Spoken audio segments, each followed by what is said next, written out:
Hi, everyone. Welcome back to the podcast. It is still April and it is still overwhelming.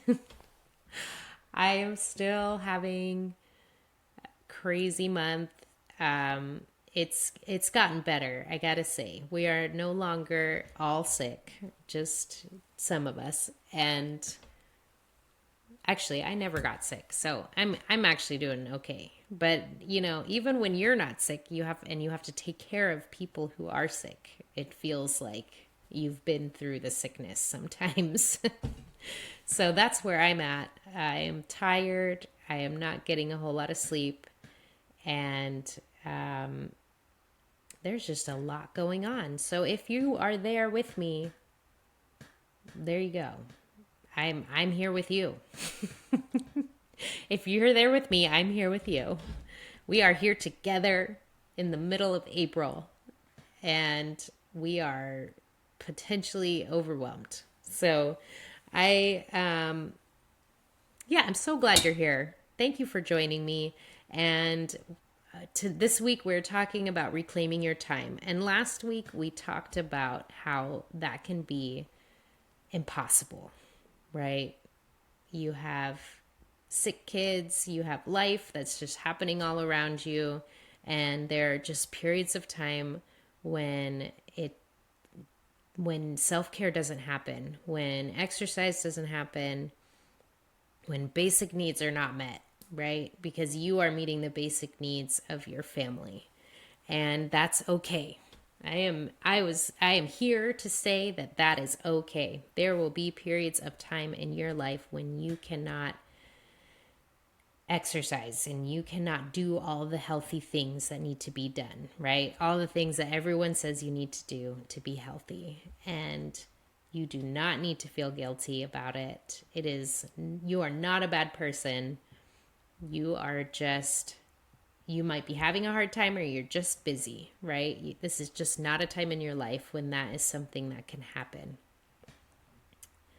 So this week, I'm continuing that thought and saying that I like the idea of the fact that we go through kind of waves of we have waves in our life, right? Our life kind of takes on periods of time where things are very busy, or you have something going on in your life, and then the wave crashes, right? And you kind of move into this lull where not as much is happening.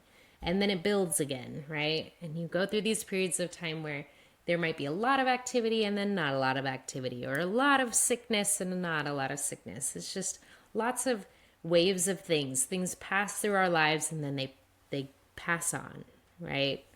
All things must pass. In the words of, what is that, George Harrison, right? All things must pass away.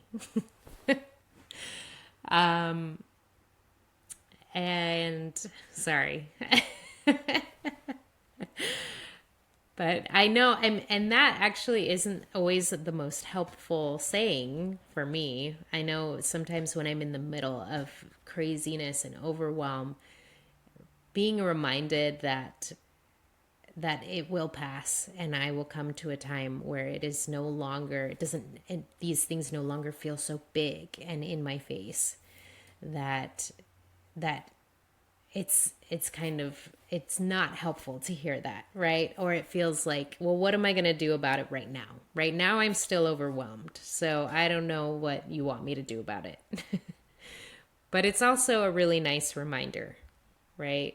Of, yeah, okay, this is going to move on to something else. So this week, I want to talk about what do we do in the periods of time when we are at those lulls in activity, and where maybe we have a little bit more time injected into our day that allows us to get that movement in that we really need. And I think a lot of us are, myself included, when we get that extra time, sometimes that means we get more sleep. Sometimes that means, we maybe the kids are at school, we have a few more minutes in our day, a few more hours in our day just to ourselves to be able to get things done and feel productive. And that can really motivate us and get us to a place where we feel like we want to start adding things onto our plate. And I think that's great and it's fantastic, but sometimes we tend to kind of overload our plate in those moments. And then when life inevitably hits again, our plate is so overloaded from when we were feeling productive and we had the time to do these things that we have to take some of the things off of our plate, and then we feel guilty again for removing those things that we had just put on our plate. And now, we're having to drop off these good habits, good self-care practices that we had just gotten used to doing or just gotten into doing, and we're feeling so good about doing. And now everyone's sick again and we have to stop. So what do we do? What is the solution to that problem? And one thought that I was having is perhaps it would be useful during those lulls to, rather than pile on more stuff onto our plate and fit those self-care practices and other good things and good habits that we enjoy, rather than fitting them onto our plate when it's empty and filling that plate up, maybe we should think about creating habits and practices that will still fit up on our plate even when our plate is filled with other things like family responsibilities and caregiver responsibilities. So I hope that makes sense. If not, let me expound here. So basically what does that look like? In terms of movement, right? Since I am a fitness instructor, I'm going to talk about fitness. So in terms of movement, rather than when you have those lulls in your day or in your life, rather than thinking, okay, I have time, I'm going to start going to the gym every morning after I drop the kids off at school or before, 6:00 in the morning. I'm going to go to the gym. I'm going to work out for an hour every day or 3 times a day, whatever, or three times a day, 3 times a week. 3 times a day is really, you're really feeling it if you're doing 3 times a day at the gym. Or I'm going to start a new meal plan, right? I'm going to start planning meals every week, and we're going to eat healthy. I'm going to fit in the vegetables, all the things. And you start making all these changes, and they're good. They're good things, right? They're good habits that you've been wanting to do, and that make you feel good. Maybe it's even like getting out and doing a hobby that you really want to do. And then life hits again, and then you have to start dropping those good habits, those good things that you've been doing, because you filled up all that extra time you had, and then once you lost that extra time, they don't fit anymore into your life. So possibly what we can do, my suggestion in this moment, as someone who goes through these moments very often in my life these days, is when you have those lulls in your life, find ways to fit in your movement practices, your self-care practices, and your hobbies and things that you love in a way that when life comes back at you in the crazy way that it does, you're able to still fit those things in. So that might mean for a movement practice, when you have time, rather than making plans to go to the gym for an hour every day or every couple days, think about coming up with movement practices that you're able to do in 10 to 15 minutes at home, right? Or maybe just keeping it to 1 or 2 exercises that your body will most likely need in those tough moments, right? So I know that when I get stressed out, I get a lot of neck pain and shoulder pain, and and that only exacerbates my stress, right? I have this shoulder pain and neck pain. It gets worse when I'm stressed, and then I get more stressed because it hurts. And so I have figured out 2 to 3 stretches that I really, really like that just make me feel so good, and they relax my neck area, and a couple of exercise, two exercises max that strengthen an area that helps my neck and my shoulders. And I know that those are my go-to exercises. I have them written down somewhere. I have them on my phone in my notes. And so when I am stressed out and life's coming at me and I don't have time to do a full workout, I know that if I at least do those, it will take me a tiny baby step in the right direction to at least help me with my neck pain or help me prevent my neck from getting overly tight so that my stress continues or gets worse as the week goes on, right?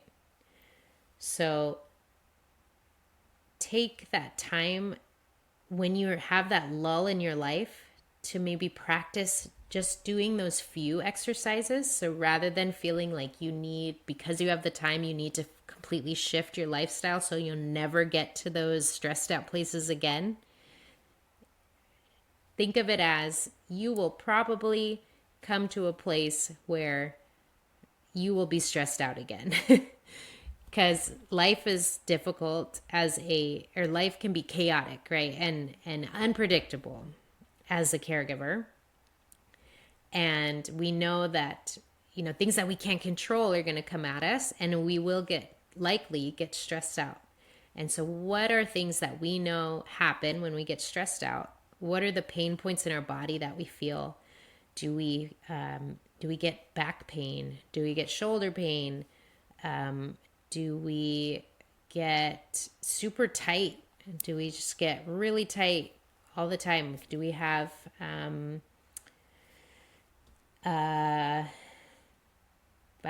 it's escaping me. Whatever you feel in your body, next time you feel very stressed out, if you're like, I don't know what I feel, I just feel stressed. Take a moment to sit with yourself in your body and think, what am I feeling right now? And where am I in my body am I feeling this stress? And then you can figure out, when you have time, the next time you have a lull in your life and a moment to look and find something, look up different movements and stretches, find something that pinpoints your pain point when you're stressed out. Then keep it short. Only a couple things, because you are not going to have time to do any long involved practice, and you probably won't feel like it. So when you're feeling stressed out or tired or overworked, you're probably not going to feel like getting on the floor and stretching out your pec muscles, right? You're going to want to sit on the couch and scroll through your phone because you're burnt out and you're tired, or you want to watch TV and watch the latest episode of Love is Blind on Netflix because you're tired and you're burnt out. You don't want to deal with anything anymore. And that's a very real feeling. And we all feel that. And so find something that's really, really simple and easy, and you know that is all you're going to do. You say, that is it. That is all I'm doing today. I'm just doing this one stretch. That way, you're not approaching it as, if I start, I have to do half an hour's worth of a workout, or if I should do a half-hour workout. This one stretch is not going to do anything. Don't let yourself get into that kind of thought, because then you won't do anything, right? You won't be motivated to do anything at all because you feel like you have to do more than you want to do. And let me just say that those small little workouts can be so meaningful. They can, those little teeny, those itty bitty little workouts, that one stretch that you do, that one deep breath that you take can make a difference. And it is enough. And it may also look like you learning how to pair movements with other tasks, right? Maybe it's picking one or two exercises. Maybe it's pairing it with something like brushing your teeth or laying down and playing Legos with the kids, right? As you're doing that, you're stretching. You're doing a stretch because you're already on the floor, or you're doing a few squats while you brush your teeth, or you're stretching out your hamstring while you're on the computer, right? Those small things, that's you taking care of yourself in the midst of everything that's going on around you. And that matters. It's meaningful. And those are the small things that are going to help carry you through your week and help make those stressful moments a little bit shorter. Those stressful times in your life, those stressful waves a little bit shorter. And lastly, I just want to say that those things are absolutely 100% enough. They are enough. You don't have to do any more than that. That's in those periods of time where you are just having a hard time, they are enough. Even in those lulls, I would say practice just doing those one or two things, even when you have time to do more. Say, today I am just going to do these 2 stretches. I'm just going to do these 2 exercises, and that's it. And that's enough. Practice feeling that way and not feeling guilty for only doing those things, because those things count. They are helping you. They are taking care of you, and they are enough. And I think that's revolutionary, right? In a world where everything around us is telling us to do more and we're not doing enough. Deciding for yourself how to take care of yourself when things are overwhelming and life is chaotic in a way that is graceful. You're having grace for yourself and how you're feeling, and understanding and kind to yourself is revolutionary. So that's what I have for you today. Find a few moments in your life to find those few little movements that will help you the most. And remember that those things are enough. And you are enough. And remember, you are already strong. You are already beautiful. And you and your body deserve love. Thanks for joining me today. Bye.